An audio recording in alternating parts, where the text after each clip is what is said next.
Hello everybody, my name's Sweat. Today I read Sacagawea. Sacagawea was born in what now the state of Idaho to Shoshone chief. She was kidnapped by the Hidatsa when she was about 10 years old. She and another girl were pursued matrimonial.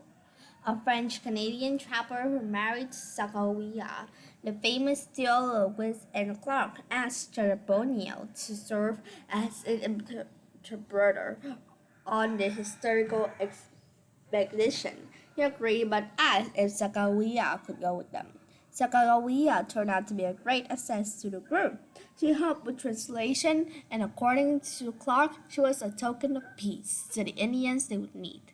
Sacagawea would have her first child on the trail. She was also meet up with her brothers, who was head of the Shoshone tribe. It was an incredible reunion. She did not stay with her lost family, but continued with the expedition. The history of what happened after the Lewis and Clark expeditions ended is somewhat fuzzy.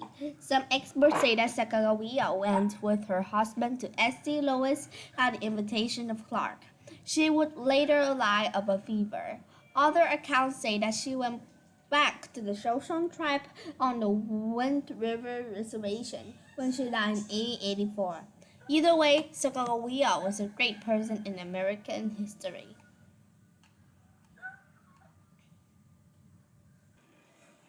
Frank Sinatra.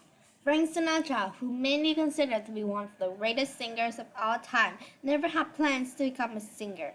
Born on December 12, 1915, Frank grew up wanting to be a sport writer. He worked as an office boy for a local newspaper. But after hearing Bing Crosby and Billie Holiday, he began singing. He got a quartet together to sing, which led him to a job as a singer, waiter at a roadhouse. He got his big break in 1939. He joined the Harry James and Bing and sang famous songs like From the Bottom of My Heart. Frank was soon lured away by Tommy Dorsey. Dorsey helped him to become a sensation throughout the 1940s. His crooning voice drove the audience wild. The women loved his soft voice. Sinatra got a start in movies in the late 1940s, and he would continue to star in films through the 1950s. His first film was Las Vegas Nights. Frank would marry 4 times. His last wife, Barbara, was said to have a calming effect on him. He was known for his wild parties with the Rat Pack, which include such famous figures as Dean Martin and Sammy Davis. At the age of 71, he was hospitalized to have a surgery on his intestines. In March 1994, he was hospitalized again. 2 years after that, he was in the hospital again for a pinched nerve. 2 months later, he would die of a heart attack.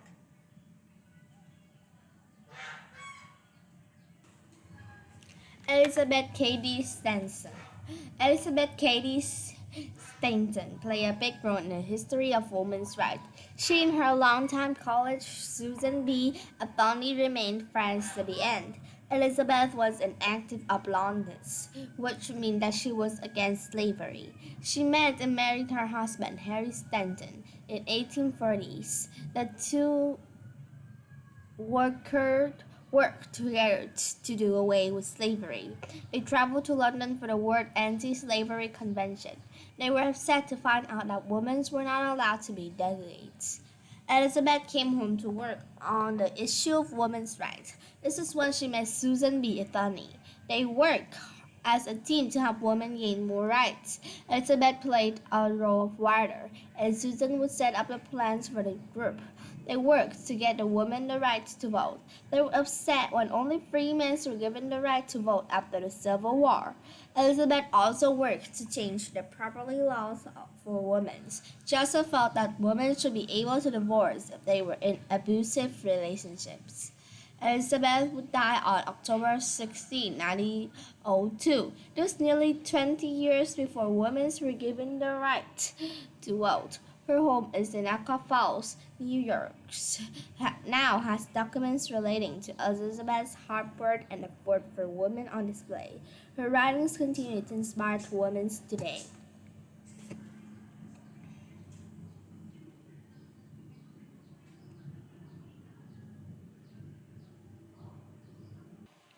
Daniel Bonney.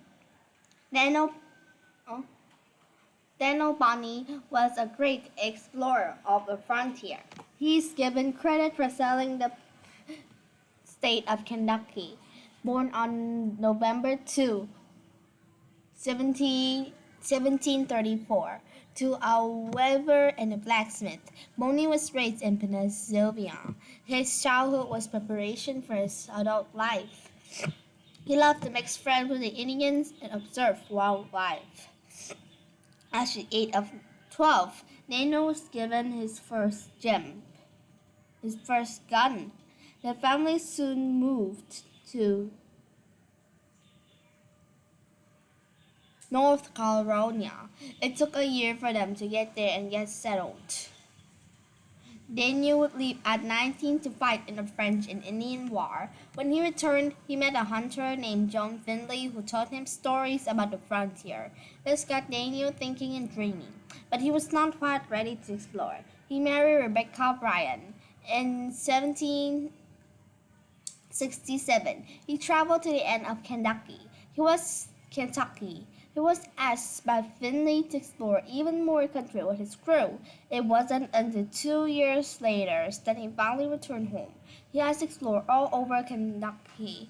Daniel continued to explore for many more years. He eventually left Kentucky, saying that it was too crowded.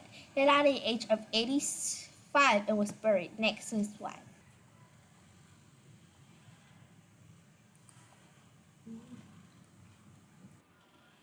Amelia Earhart.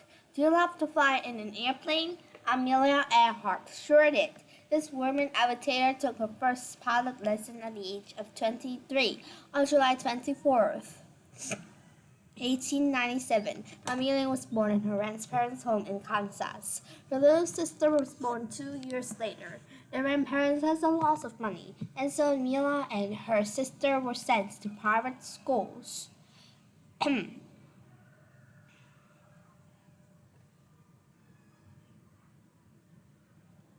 And lived a privileged life. Their father, on the other hand, struggled to keep a job and eventually tore the family apart with his drinking. Her mother took the girls and moved to live with friends in Chicago. Amelia went on to train as a nurse and served in the Great War as a volunteer nurse aide. Afterward, she enrolled as a pre-med student at Columbia University.